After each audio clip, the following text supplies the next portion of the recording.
Bismillah, halo kawan-kawan semuanya. Assalamualaikum warahmatullahi wabarakatuh. Allah berikan kita kesehatan, keberkahan hari ini. Masih Allah berikan kesempatan untuk berbuat baik. Kembali lagi di channel Furqan Haryada, bahas tentang pranikah, pasca nikah maupun Islamic parenting yang tentunya jelas untuk perbaikan diri agar menjadi pribadi ataupun orang tua yang layak untuk anak-anaknya kemudian hari, dan juga tujuannya ialah untuk pencerdasan untuk para generasi yang insya Allah janjikan untuk kebangkitannya. Teman-teman semuanya, hari ini kita coba bahas tentang lagi-lagi tentang pranikah, yaitu tentang mahligai rumah tangga.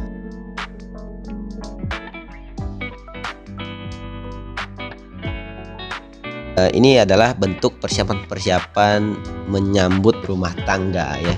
Seperti apa yang ingin kita laksanakan di pernikahan ataupun di rumah tangga kita kelak. Ini tentu jelas yang Furqan sampaikan adalah nasihat untuk Furqan pribadi dan semoga menjadi renungan untuk teman-teman semuanya. Yang pertama ialah dalam hal rumah tangga ada beberapa keutamaan yang harus kita pahami, bahwasanya rumah tangga itu ialah untuk ibadah. Ibadah setelah menikah itu luar biasa banyak sekali potensinya. Sebagaimana dalam hadis ya, menikah itu seperti menyempurnakan separuh agama.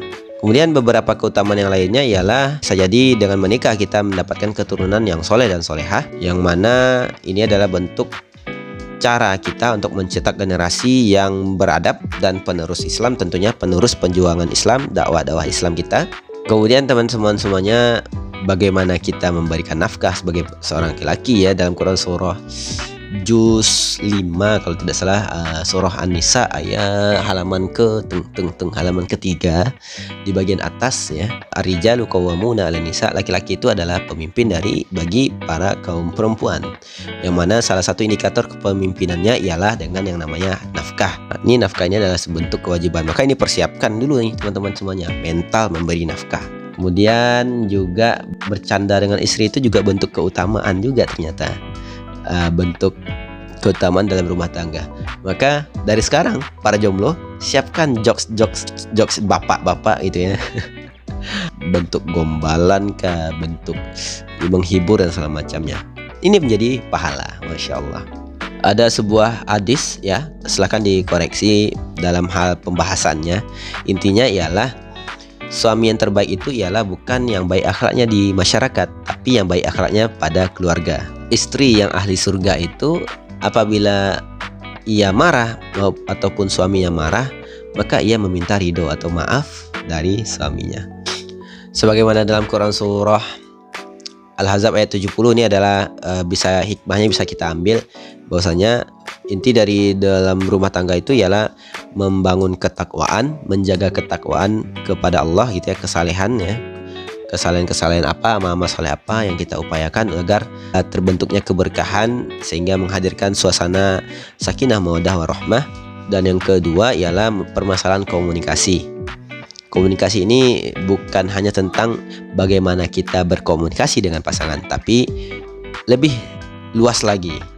Bisa jadi tentang ilmunya, tentang bagaimana mendidik anak gitu ya, bagaimana pengasuhan anak laki-laki perempuan, bagaimana manajemen konflik.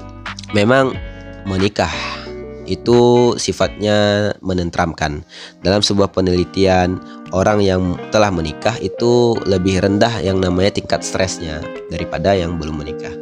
Maka kita ini adalah kumpulan jomblo yang stres. Astagfirullahaladzim. Ya Allah, ya bersabar. Kalau kata Rasulullah SAW, kalau kita belum sanggup menikah ya berpuasa. Ya, maka teman-teman semuanya dalam mempersiapkan mahligai rumah tangga itu ada beberapa poin yang perlu kita persiapkan. Tentunya tentang persiapan ruhiyah. Ruh kita ini harus dipersiapkan teman-teman semuanya. Sebab pernikahan itu adalah mitsaqun ghalizo, perjanjian yang suci. Dalam Al-Quran itu ada 3 perjanjian suci. Yang pertama ialah perjanjian Allah dengan Bani Israel, perjanjian Allah dengan para nabi ulul azmi, dan perjanjian Allah dengan orang yang mengambil akad nikah. Maka teman-teman semuanya, akad nikah ini berada di pertengahan.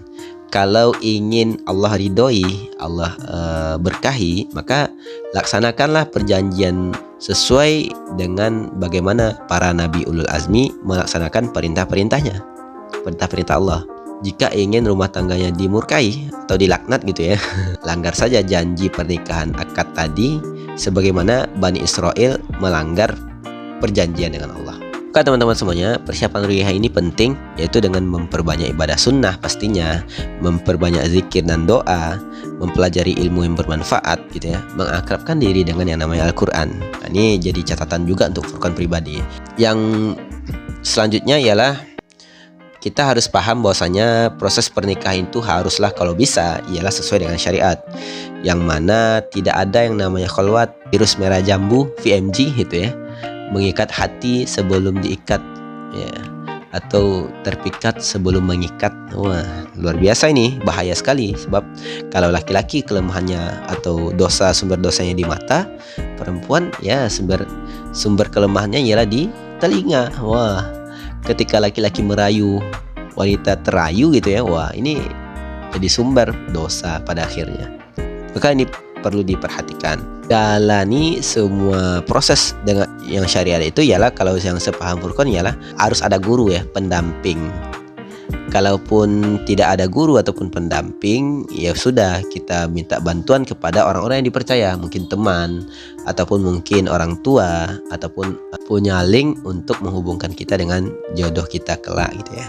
Maka ta'arufnya bisa lewat sana. Sebab setelah menikah pun juga butuh ta'aruf teman-teman semuanya. Ada yang berpersepsi tentang ta'aruf itu adalah ambil kucing dalam karung, maka bukan seperti itu teman-teman. Ta'aruf ini justru sangat-sangat menjaga prosesnya untuk yang namanya kaum perempuan, sangat mengistimewakan hak-hak perempuan. Artinya semuanya terbuka di sana dan perempuan lebih terjaga di sana. Maka teman-teman semuanya, kita harus pahami itu dulu gitu ya teman-teman. Kemudian yang harus dipersiapkan ialah kita harus paham bahwasanya setelah menikah pasti ada yang namanya hak dan kewajiban. Maka kita harus pahami dulu kewajiban-kewajiban kita sebagai pasangan. Jangan hanya sekedar menuntut haknya saja. Sebab menikah bukan hanya tentang menuntut hak, tapi juga menunaikan kewajiban. Dalam Quran surah hikmah dari surah Al-Fatihah itu ialah iyyaka na'budu wa iyyaka nasta'in. Sembah dulu, baru Allah berikan pertolongan lain. Artinya kewajiban dulu, baru nanti Ia akan berikan hak-haknya. Maka ini juga perlu dipahami. Kemudian konsep rumah tangga kita ya diusahakan harus rumah tangga yang Islami, yang mana nanti akan menjadi batu bata peradaban Islam yang lebih baik ke depannya. Kemudian tentu jelas dalam hal mendidik anak tuntunan Rasulullah SAW. Persoalan rumah tangga itu juga harus kita pahami tentang ilmu-ilmunya. Selain itu ialah yang dari yang banyak tadi, ada juga yang namanya persiapan keuangan.